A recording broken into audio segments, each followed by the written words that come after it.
Sans arrêt, le fouet claque à une cadence infernale pendant 37 secondes.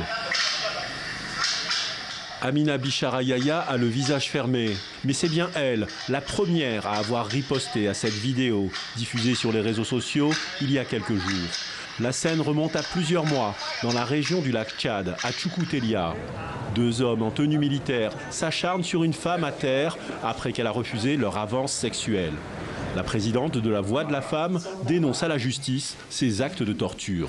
La lutte contre les violences, les stigmatisations envers la femme, étant l'un des objectifs principaux de notre organisation, la Voix de la femme, nous ferons de notre mieux pour que justice soit faite. Saoulba aussi attend que justice soit faite. Âgée de 18 ans, elle a fui son village dans l'est du Tchad avec une robe déchirée. Ici, c'est son seul refuge, dans les locaux de cette association.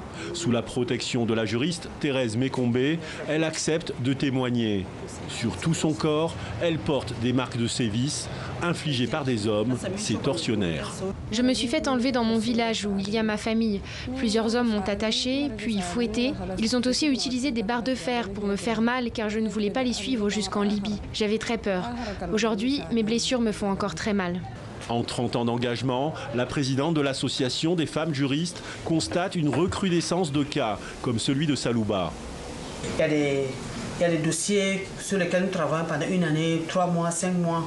Plus de 300 dossiers instruits pour l'année 2018, grâce au courage de victimes, souvent violentées dans leur quotidien par leur entourage et qui osent briser le silence. Il y a des femmes qui subissent silencieusement des victimes dans leur maison, dans leur foyer, dans leur quartier. Les filles, par exemple, dans les écoles, dans les établissements scolaires, dans les villages. On se rend compte maintenant, c'est parce qu'on commence à dénoncer. Avant, on ne dénonçait pas. Si les vidéos se multiplient au Tchad, beaucoup de cas restent invisibles et surtout impunis.